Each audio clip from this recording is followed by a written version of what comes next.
Hello everybody, my name is Dan and this is my series of practicing English. Today I keep continuing to read the book that I read last night. The book's name Goodbye Mr. Hollywood. But before I read this book, I think I need to share some my thoughts about this morning. This morning was really great. It's cool, I think a little bit cold, and I love this weather. The weather is now turned to the winter season, and there's a holiday, that's Christmas, that I really love it because I can buy for myself a little present, sometimes maybe a new clothes or maybe some accessories. And conclusion, I really love this weather, winter season, because I can use something like perfume to wear every day. Yes, and let's start it with this book. Chapter 4, The White Man with White Hair. Nick stopped his car in front of the hotel. He looked carefully before he got down, but there was nobody with the white hair near the hotel. He ran through the hotel doors and went to the desk inside. "I'm looking for a man with very short hair, white hair," he said to the woman behind the desk. "He's staying here, I think. He's about 60 years old and he's tall and thin." The woman did not very interested. "There's a lot of visitors in this hotel," she said. "Do you know his name?" "No, I don't," Nick said. "He's a friend of a friend. You say he arrived in Vancouver yesterday. I must find him. It's very important. Please help me." The woman looked at him. "There are 350 rooms in this hotel," she said, "and maybe 30 or 40 men with white hair. How can I remember all these names?" She turned away to answer a telephone call. Nick walked away from the desk. A ring. He thought, "I need a drink." He went into the hotel bar, got a drink, and sat down at the table. "So, what do I do now?" he thought. And then he remembered something. "I let in the girls, half of open bar in the Whistler Cafe, and we can meet at the Impress Hotel Victoria, Vancouver Island on Friday afternoon. And tomorrow was Friday. I'm going to Victoria on the Vancouver Island," he thought. To Impress Hotel. Nick had dinner in the hotel that evening. He finished eating and got up with his table and saw the man with the white hair. Nick moved quickly and the man was at the hotel desk. Nick could see the white hair above the other heads near the desk. "Excuse me," said Nick. He pushed past the people in the hotel restaurant. A small boy ran in front of him. Nick ran into him. The boy and Nick fell down on the floor. The boy began to cry. "Hey," said the woman behind Nick. I'm very sorry," said Nick. He got and helped the boy to his feet. "Are you okay?" he asked the boy.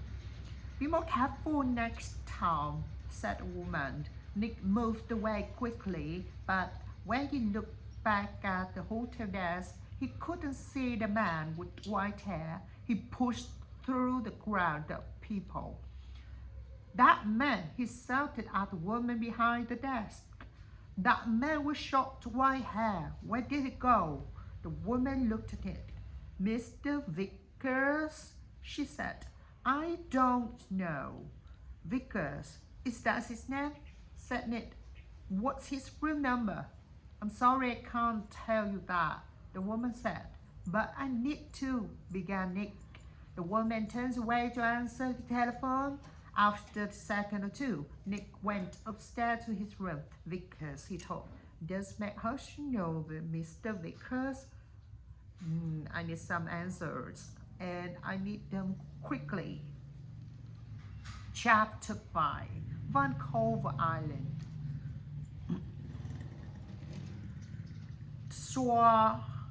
Swawansa was about 23 miles south of Vancouver. Nick drove there in his car the next morning for the 1 o'clock ferry to Vancouver Island. Every 5 minutes, he looked behind him. The road was busy, but black cars, white cars, red cars, green cars. Maybe Vickers was in front of them. At Swawasan, Nick drove his cars onto the ferry. There was lots of cars and crowds of people. Nick got out of his car and walked up and down the ship. He looked for a man with white hair, but he didn't see one. Soon, the ferry began to move and Nick felt better. He found the ferry restaurant and got something to eat. More people came in. Nick looked at the faces of all the older men. Some had hats on, so he looked for somebody tall and thin, but there was nobody. Maybe he's not on the ferry. He thought maybe he's back in Vancouver later. Nick walked around the ship again. Once he thought he saw a man with white hair in the crowds, but he could not be sure. 90 minutes after leaving Swans, the ferry arrived at Swans Bay on Vancouver Island. Nick went back down to his car. Swans Bay was 20 miles north of Victoria. Nick drove quickly and again looked behind him every 4 or 5 minutes. Once he saw a red car about 200 yards behind him. Did I see that car on the road from Vancouver to Swan? Wasn't. He thought. He drove more slowly, but the red car still stayed 200 yards behind him, and he couldn't see the driver's face or hair. Soon, he was in the busy streets of Victoria, and he didn't see the red car behind him again. Victoria was a city of gardens and beautiful old buildings. Nick liked Victoria very much, but today wasn't interested in gardens or buildings. He found the Empress Hotel, went inside and walked across the desk. Can I help you? A young man asked Nick. I'm meeting a friend here this afternoon, said Nick. Miss Hudson. Hudson, said the young man. Wait a minute. He went away and came back. Sorry, but no, there's no Miss Hudson staying there. Nick took something from his pocket, and this was a photograph of Meg and her father from the magazine. This is her, he said. Oh. The young man looked at the picture. All right, you mean Howard Hudson's daughter, he said. She's not staying there, but I saw her 10 or 15 minutes ago. She was with somebody, a man. He asked about the tea room. The tea room? Said Nick. Where's that? The man with short white hair was tired. He couldn't sleep and he couldn't eat. He thought about only one thing all the time. He rode and he watched, he waited and he followed. That when he drove into Victoria, the streets very busy, and suddenly he lost the blue car in front of him Angrily, he drove around the city, past all the big hotels. I must find him, he said. I must do it today. Then he saw the Empress Hotel and in the street outside. It's a blue car. He drove past the hotel, left his car, and ran back down to the street. He went across the road and walked past the downstairs windows. There was a big room with tables and chairs and a lot of people. He looked carefully at all the faces. There, Shizzy, he said suddenly. There were two men with a girl. He couldn't see their faces, only the backs of their heads, but one of the men was in a green shirt. Mr. Hollywood, said the man, and smiled. Goodbye, Mr. Hollywood. The people in the street turned to look at him, but the man did not see them. He walked up to the doors of the hotel and put a hand into the pocket. Inside, the gun was cool and hard. Oh my God, what is that? Chapter 6, a tea party. Nick looked through the doors of the tea room in the Empress Hotel. Mac Hudson sat at the table with a man. The man was about 30 or maybe a year or two younger. He is tall and brown from the sun. He wore a white shirt, white trousers, and white shoes. He said something to Meg and she laughed. She looked very happy. A waiter came up to Nick. Can I get you some tea? He asked. No thanks, said Nick. I'm with the two people over there. And he walked across the Meg's table. Hello, Mr. Ricker, said Nick. Remember me? We met at the Whistler. Your name was James then, but maybe today is Mac Hudson. Mac Hudson looked up at him. Oh, she said, and her face went red. Who's this Mac? Said the man. This is Nick, said Mac. He's a writer. Nick, this is Craig Winters, sometimes called Mr. Hollywood, said Nick. Maybe, but how did you know that? Asked Craig Winters. I guess, said Nick. And I think I began to understand. Can I ask you a question, Mr. Winters? Does somebody want to kill you? Craig Winters' face went white. Kill me? What are you talking about? Asked Meg. Before I tell you, answer these questions, please, said Nick. You called me Mr. Hollywood in the Whistler, and you wanted a man next to the table, the man with the white hair, to hear you. Is that right? Meg Hudson did not answer fast, but she said quietly, yes. Why? Asked Nick. I wanted him to follow you and not me. Why? Nick asked again. I think he's detective, said Meg, and I think he's working for my father. I saw him soon after I left Toronto. He followed me. Meg put her hand on Craig Winter's arm. My father doesn't like Greg. A month ago, he told me not to see Greg again. I'm not happy. And he knows that. I think he's guessed that I'm meeting Craig. And now he wants to find Greg and stop him seeing me. Stop him, said Nick. Or kill him? No, Mac Hudson said. Daddy doesn't. The man with white hair pushed me in front of the car in the Vancouver, Nick told her, and he shot me at the Stanley Park. What? Said Mac. Tell me about this man with white hair, Winters said suddenly. Nick looked at him. He's about 60, tall and thin, he said. Do you know his name? Asked Winters. Vickers, said Nick. Craig Winters certainly looked ill.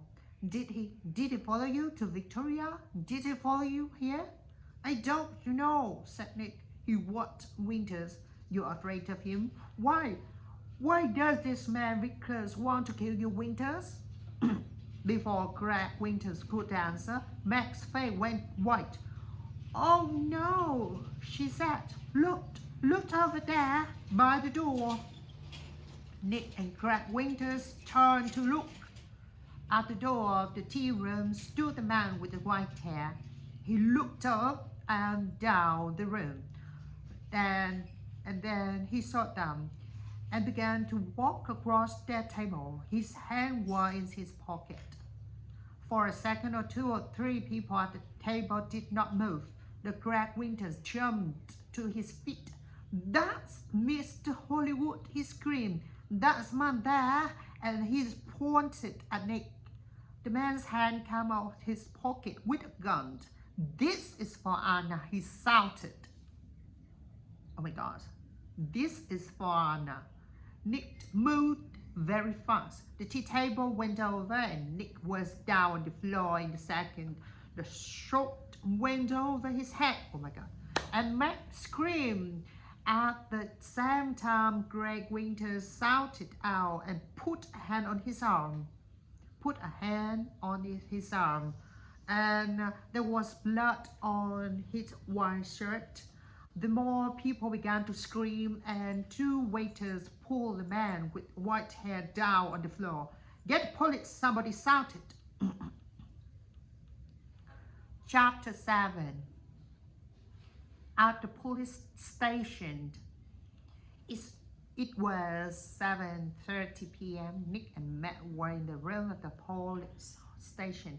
The man called Vickers were in a different room with 3 detectives. There was a doctor with him too. Greg Winters was at the hospital. The door opened and the detective came into with 2 cups of coffee. He put them down on the table and turned to go out again. Detective Evans, Max said, did the hospital call? Is Greg going to be all right? Winters? Detective Evans said, yes, he's going to be okay. Can I call the hospital now? Asked Meg. I'd like you to wait, said Edmonds. Detective Keith is going to be here in a minute. He just coming from airport and he looked through the open door. He is now. A second detective came into the room and behind him was a tall man with dark hair. Meg stood up quickly. Daddy, she cried.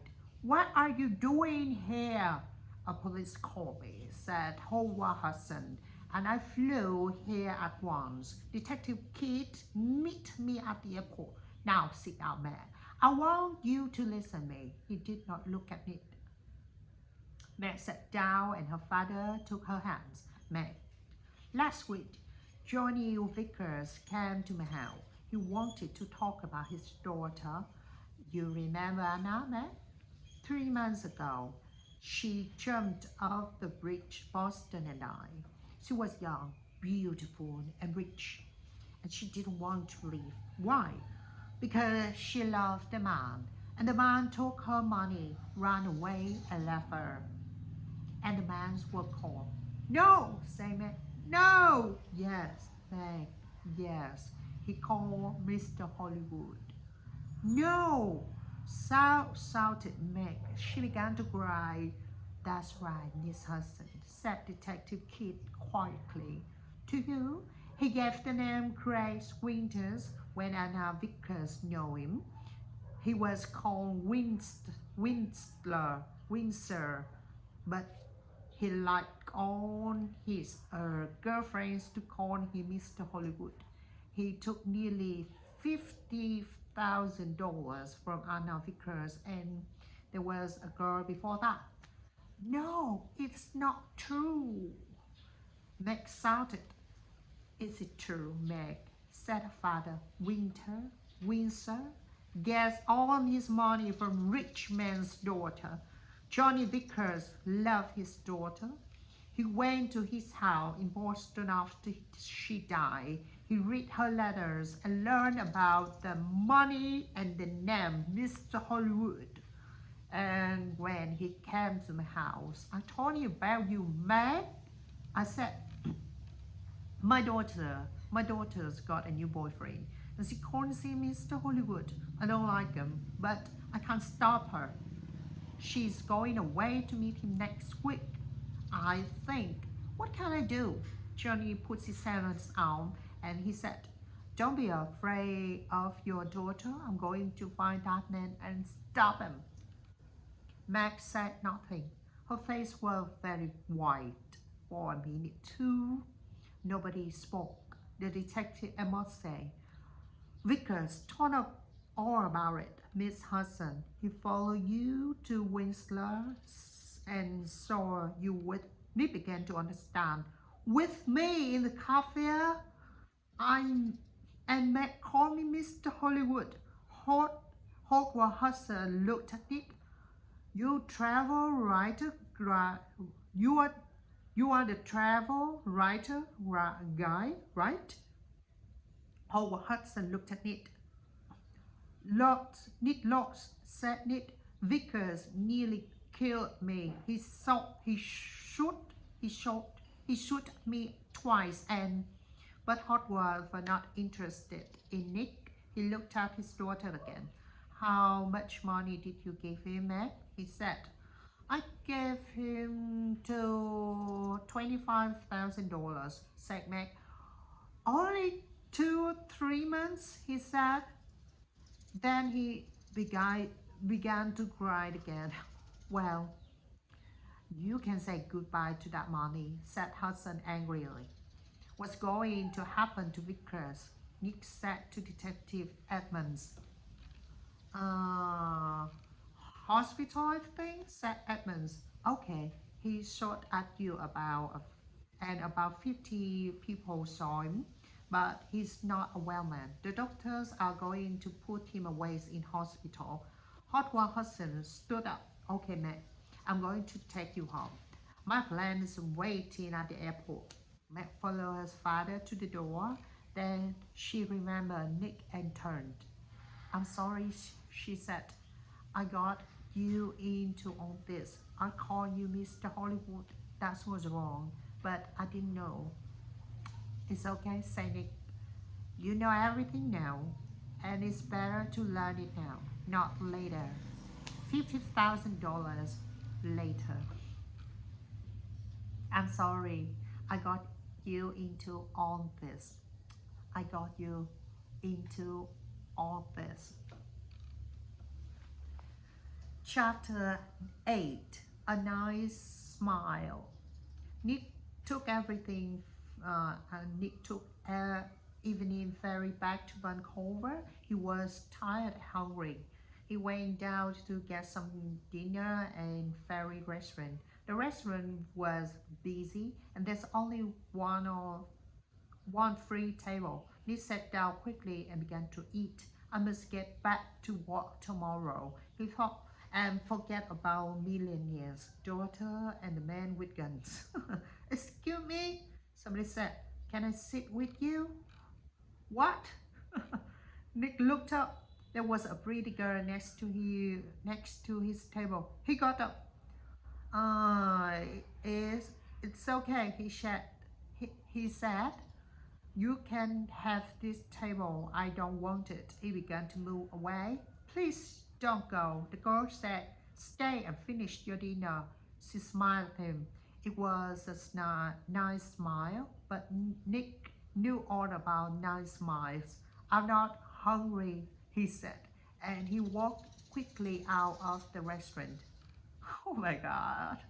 He have something to learn about himself, that he got trouble with a nice smile from the girl.